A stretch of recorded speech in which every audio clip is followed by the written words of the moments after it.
Hello दोस्तों, कैसे हो आप सब। आप सभी को प्यार भरा नमस्कार। स्वागत है आपका अपने यूट्यूब चैनल पॉइंट एजुकेटर में। और जैसा आप जानते हैं, मैथ्स का हमने एक कोर्स स्टार्ट किया है जिसमें हम बेसिक से स्टार्ट करके एडवांस लेवल तक का मैथ करेंगे। और जिस भी पेपर की आप तैयारी कर रहे हैं, सब में मोस्ट कॉमन जो पार्ट रहता है, जो ज्यादा क्वेश्चन पूछे जाते हैं, वही हम करेंगे। और इससे रिलेटेड आज हमारी ये तीसरी वीडियो है, थर्ड वीडियो है। और हमारा जो मीडियम रहता है वो हिंदी और इंग्लिश दोनों रहता है, इसलिए आप कोई भी मीडियम से हैं आप इजीली कर सकते हैं। ठीक है, स्टार्ट करते हैं। और आज हम इस वीडियो में 3-4 अलग अलग टाइप के क्वेश्चंस करेंगे जो बार बार पेपर में पूछे जाते हैं। ठीक है, मुश्किल नहीं है, इजी है। ये क्वेश्चन अभी एस्टेट में आया था। If Shyam rights down all the integers from 1 to 100, कि 1 से 100 तक गिनती लिखता है श्याम, तो वो 3 को कितनी बार लिखेगा। और आपने देखा होगा, कभी 1 का पूछ लेते हैं, भाई 1 को कितनी बार लिखा जाता है, कई बार कोई भी अंक दे देते हैं उठा के। तो आपको क्या करना है इस तरह के क्वेश्चन में, सबसे पहले आप देखो 1 to 100 कितनी रो हो गई भाई, कितनी लाइन होती हैं, 10 होती हैं, तो 10 बार तो लिखा गया। ठीक है, जैसे पहली लाइन में 3 हो गया, सेकंड रो में क्या हो गया 13, तो उसमें भी 3 आ गया, फिर 23, फिर 33, तो 3 कितनी बार लिखा गया, 10 रो में 10 बार लिखा गया। ठीक है, इसके बाद हमने देखा कि जो 30 वाली लाइन होती है, 30 से 39, तो 30 से 39 कितने हो गए, 9 तो ये और 1 ये, कितने हो गए 10, तो 10 बार हमने यहाँ पे लिख लिया। ठीक है, 3 को कितने बार लिखा गया है, 10 बार। 10 बार एक एक लाइन में एक एक बार आया है। अब कई बच्चों को यहाँ कंफ्यूजन हो जाता है, वो कहते हैं कि 33 में 2-3 आए हैं। अब एक बात बताइए मुझे, यहाँ पर हमने सारी लाइन देख ली कि रो कितनी है, 10 है, तो जो 33 वाला ये पीछे का 3 है, ये तो इसमें काउंट हो लिया। जैसे 1, इसमें 1 से 10 तक है 3, फिर है 13, फिर 23, तो पीछे का 3 काउंट कर रहे हैं ना, तो ये तो इसमें काउंट हो गया। और ये वाला 3 ये इसमें काउंट हो गया, 30 से 39 तक। तो टोटल कितने आए हमारे, 20। ठीक है, तो टोटल कितनी बार 3 को लिखा है, 20 बार लिखा है। समझ आया। इसी तरह से क्वेश्चन करते हैं, 9 को कितनी बार लिखेंगे, 7 को कितनी बार लिखेंगे। तो आप ये देखेंगे, पहले हर रो में एक बार तो यूज होगा, सारे अंक एक एक बार यूज होते हैं। ठीक है, फिर उस लाइन को देखेंगे जिसमें वो, जैसे मान लो 1 दे दें कि 1 कितनी बार यूज हुआ है, तो 1 को देखें तो 1 से लेके 100 तक कितनी लाइन हो गई, 10। ठीक है, अब इसके बाद 10, इसमें एक ही एक्स्ट्रा आ गया, यहां से लेके 19 तक कितने हो गए, 10 हो गया इतना। अब आप देखो 100 में भी तो है एक, है ना, तो एक एक्स्ट्रा हो गया, तो 1 को कितनी बार लिखेंगे, 21 बार लिखेंगे। अब ये क्वेश्चन देखो, the unit digit in the product of this, ये भी अभी पेपर में आया था एस्टेट में। और इसमें क्या है, देखो हमने क्या देखना होता है, सबसे पहले यूनिट प्लेस यानी इकाई का अंक देखना है। तो इकाई का अंक इन सब में देखो, इसमें कितना है 1, इसमें कितना है 5, इसमें कितना है 6 और इसमें 8। ठीक है, तो आप एक बात ध्यान रखें, सबसे पहले इस तरह के क्वेश्चन में आप 5 को ढूंढेंगे, 5 को ढूंढेंगे या 0 को ढूंढेंगे। ठीक है, तो इसमें 5 है, ये रहा 5। अब 5 की टेबल में ये देखेंगे, कोई अगर आपके सामने इवन संख्या है, सम संख्या है, और इससे रिलेटेड फर्स्ट वीडियो डाली थी कि सम संख्या क्या होती है, तो अगर कोई भी सम संख्या है साथ में, तो उसके लास्ट में 0 आएगा। कैसे, 5 6 जा 30, तो 30 इसका क्या होगा, जिसके 0 आ गया उसकी तो कुछ हो ही नहीं सकती। जैसे मान लो 30 मल्टीप्लाई, ये लिख दें, इसके आगे ये लिख दें, लिख दिया हमने। अब इसमें पूछ ले यूनिट प्लेस, तो हमें दिख रहा है सीधा 0, तो 0 की 3 से करेंगे तो भी 0, फिर 1 से करेंगे तो भी 0, फिर 9 से करेंगे तो भी 0, यानी यूनिट प्लेस क्या होगा, 0।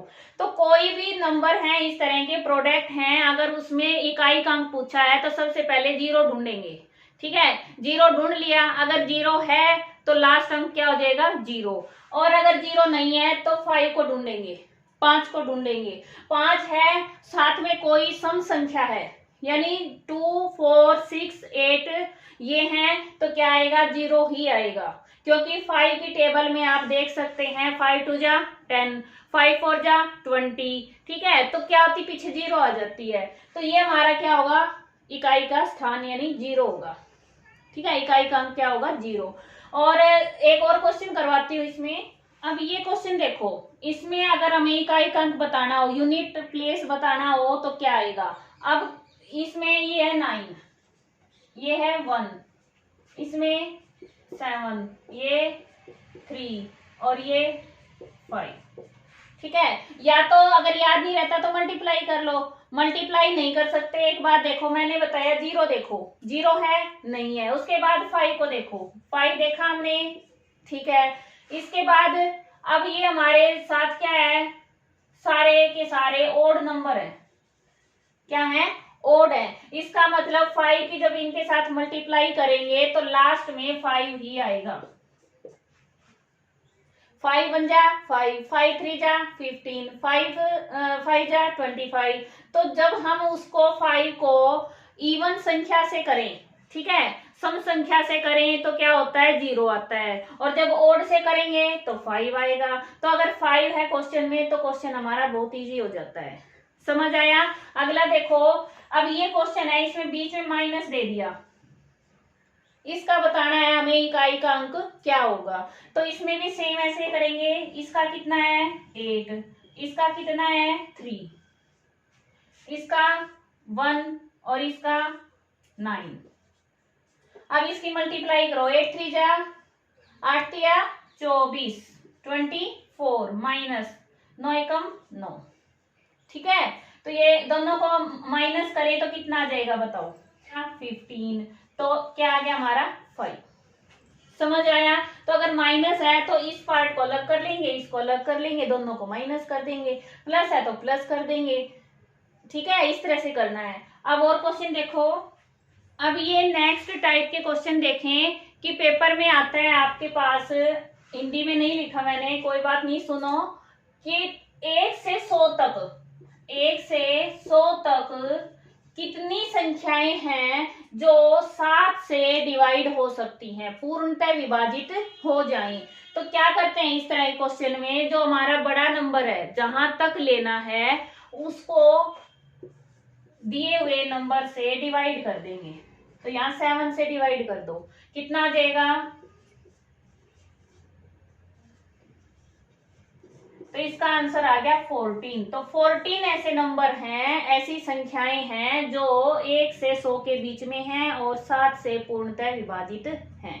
ठीक है, कोई भी नंबर आ जाए। और एग्जांपल करवाती हूँ। अब नेक्स्ट क्वेश्चन है, find the largest 5 digit number divisible by 17, कि 17 से विभाज्य पूर्णतः विभाजित 5 अंकों की सबसे बड़ी संख्या बताओ। अब 5 अंकों की सबसे बड़ी संख्या कैसे लिखते हैं, 5 नौके लिख देंगे भाई, सीखा है आपने। ठीक है, लिख दिया। अब इसको 17 से डिवाइड कर दो, 17 से भाग कर दो, करो कितना आ जाएगा देखो, 5 पे जाएगा ये 85, 17 5 जा 85, माइनस करेंगे 4, ये 1। अब यहाँ से 9 ले लिया, फिर डिवाइड करेंगे, किस पे जाएगा ये 17, 8 जा 136, माइनस करेंगे कितना आ गया 3 1, यहाँ से फिर 9 आ गया, फिर जा रहा है 8 पे 136, कितना आ गया 3, यहाँ से कितना उतारा 9।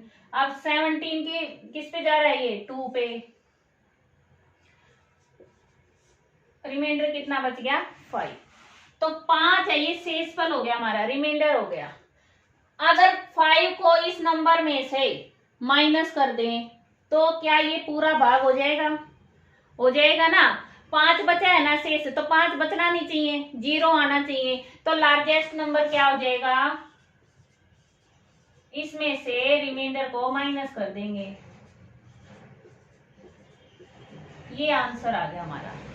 ठीक है, समझ आया? तो कोई भी अगर यहाँ पर स्मॉलेस्ट आ जाए तो स्मॉलेस्ट लिख के डिवाइड कर देंगे, लार्जेस्ट है तो लार्जेस्ट कर देंगे। 200 तक कितनी संख्याएं 4 और 3 दोनों से विभाजित हैं, यानी डिविजिबल बाय 4 एंड 3 बोथ, दोनों से ही। तो दोनों से मतलब 4 3 जा 12। हम अगर 12 से डिवाइड होगी कोई नंबर तो वो 4 से भी होगी, 3 से भी होगी, ठीक है। तो हम क्या करेंगे, 200 को, कहाँ तक पूछा है, 200 तक, 200 को 12 से डिवाइड कर देंगे। तो जो हमारा क्वोशेंट आएगा कितना आएगा इसका, 12 1 जा 12, 8 0 और 12 6 जा 72, तो कितना आ गया हमारा 16। तो इसका आंसर कितना आया 16। तो 16 ऐसी संख्याएं हैं जो 4 और 3 दोनों से डिवाइड होती हैं। सीधा नहीं दिया इन्होंने, टुकड़ों में दे दिया। अगर 12 से दे देते तो हम सीधा 12 से डिवाइड कर देते। यहाँ पे 4 एंड 3 बोथ बोला है तो 4 3 जा 12, 12 से ही करके देखना पड़ेगा। क्लियर? आगे देखो, नेक्स्ट क्वेश्चन है, how many numbers divisible by 13 between 200 and 300। 200 और 300 के बीच कितनी ऐसी संख्याएं हैं जो 13 से डिवाइड हो सकती हैं। अब ऐसे क्वेश्चन में क्या करेंगे हम, कि हमें पता है कि 13 से कितनी संख्याएं डिवाइड होंगी, उसके लिए जो नंबर दे रखा होता है उसको डिवाइड करना होता है, भाग देना होता है। तो हम एक बार 200 को कर देंगे भाग, एक बार 300 को कर देंगे। और जो बड़ा नंबर है उसमें से पहले डिवाइड करके देखो, 300 को 13 से डिवाइड करेंगे, कितना आ गया, ये 4 0, ये 3 39 1। और ये करेंगे 200 को 13 से,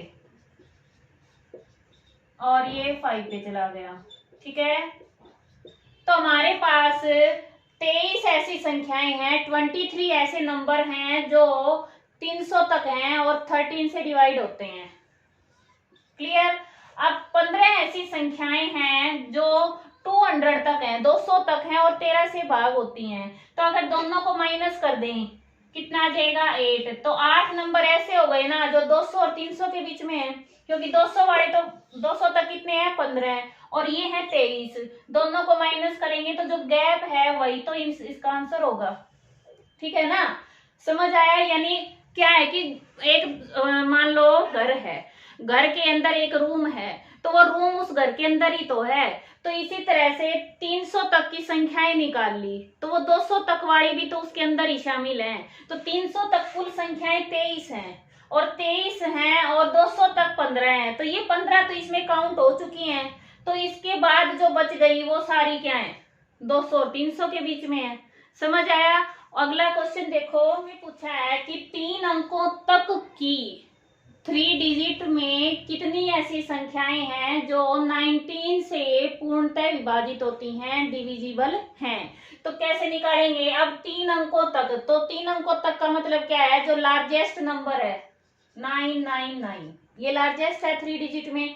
यहां तक, तो यहां तक इसको डिवाइड कर देंगे 19 से, कितना आ जाएगा 19 5 जा 95, ये 4 और ये 9, 19 2 जा 38, ठीक है। रिमाइंडर जो आए कोई बात नहीं। 52 ऐसे नंबर हैं जो 19 से डिविजिबल हैं और ये कितने हैं, 3 अंकों तक हैं, ठीक है। यानी इससे छोटे छोटे हैं, इस यहाँ तक ही हैं 52। क्लियर हुआ? अब और question, how many numbers are there between 1 to 200 which are divisible by 3 but not by 7। अब अगर यहाँ पर 3 and 7 बोथ होता तो हम 3 और 7 21 से मल्टीप्लाई 21 से डिवाइड करके देख लेते, ठीक है। 7 3 जा 21, तो 200 को हम 21 से डिवाइड कर देते। यहाँ पर पूछ लिया कि 3 से तो है डिवाइड लेकिन 7 से डिवाइड नहीं होती, ऐसी संख्याएं बतानी है। तो इस तरह के क्वेश्चन को कैसे करेंगे, करना वैसे ही है, थोड़ा सा दिमाग लगाना होता है। अब देखो 200, पहले तो 200 को 3 से डिवाइड कर लो ताकि हमारे पास वो संख्याएं आ जाएं जो 3 से डिवाइड हो जाएंगी। तो 3 से करेंगे तो कितना आएगा,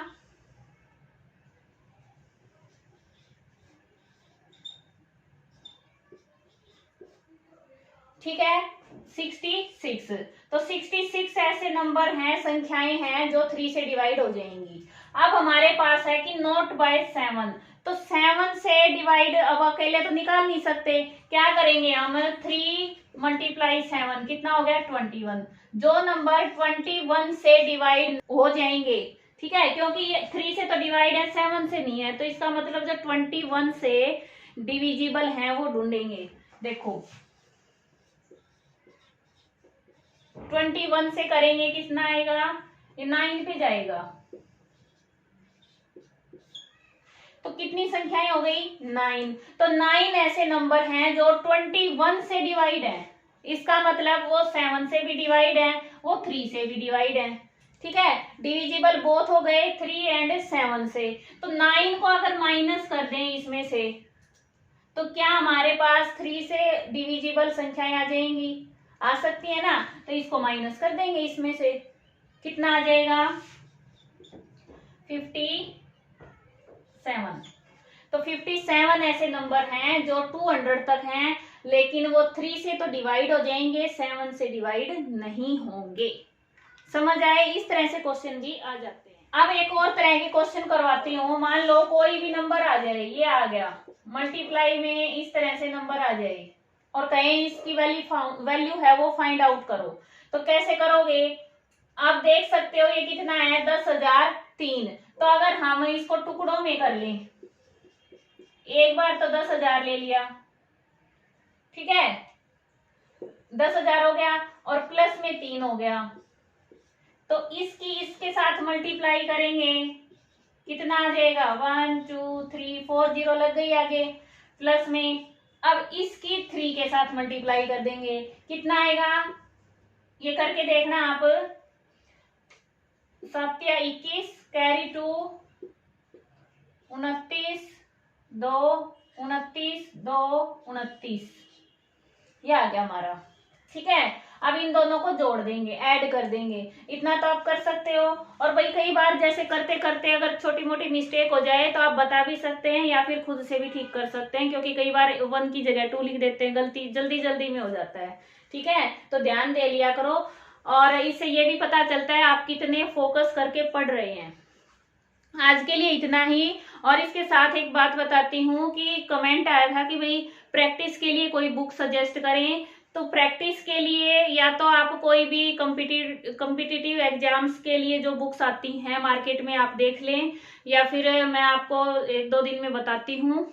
और इसके साथ अगर कोई भी प्रॉब्लम है तो आप जरूर बताना। और सभी बच्चे जैसे ये है कि इस पे कमेंट नहीं करते, तो टेलीग्राम ग्रुप, वैसे तो मैंने टेलीग्राम है वो ग्रुप बनाया था, जस्ट बना के देखा था, अभी उसमें ज्वाइनिंग नहीं करवाई है किसी की, लेकिन ये सोचा है कि आपकी प्रॉब्लम लेने के लिए और उसका सॉल्यूशन उसी टाइम करने के लिए टेलीग्राम ग्रुप है मेरा पॉइंट एजुकेटर, ठीक है।